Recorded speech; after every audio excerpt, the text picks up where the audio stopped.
মালাইকা আরোরা ও তার ছেলে আরহান খানের সাথে এই সময় খুব কন্ট্রোভার্সি চলতেছে। ইয়েস দোস্ত, মা ও ছেলের মধ্যেও এখন ঝগড়া চলতেছে। মালাইকা আরোরা আরবাজ খানের থেকে ডিভোর্স নিয়ে ছেলে আরহান খানকে সাথে রেখেছিলেন। যদিও আরহান খান মালাইকার ড্রেস নিয়ে একটিও খুশি নন।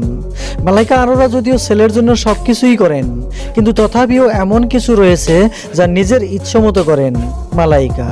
যেমন নিজের জন্য কাপড় পছন্দ করা।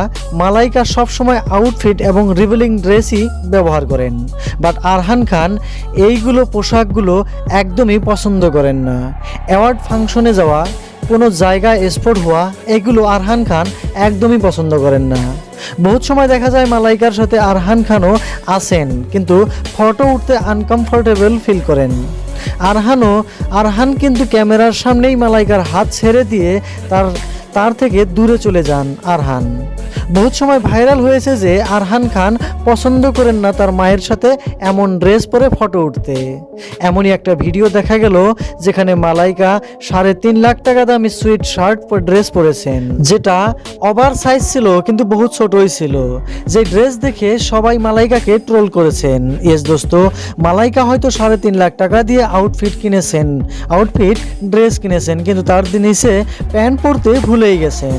যে ভিডিও দেখে সবাই কমেন্টে বলছেন, মালাইকা তুমি 50 বছরের হয়ে গেছো, তোমার বড় একটা ছেলেও আছে, তথাপিও তুমি এমন কাপড় বাইরে পরে বেড়াও। সাথে এটাও জানা গেল যে মালাইকার এমন ড্রেস নিয়ে ছেলে আরহান খান একটিও খুশি নন, পছন্দই করেন না আরহান খান। মালাইকা এমন আউটফিট রিভিলিং ড্রেস পরেন যেগুলো দেখে সবাই ট্রোল করেন। সুপ্রিয় দর্শক, আপনি কি বোঝেন আরহানের সিদ্ধান্ত সঠিক নাকি ভুল? এমন বয়সে এমন ড্রেস ব্যবহার করা চলে? এ বিষয়ে আপনার মন্তব্য কি জানিয়ে দিন কমেন্ট করে।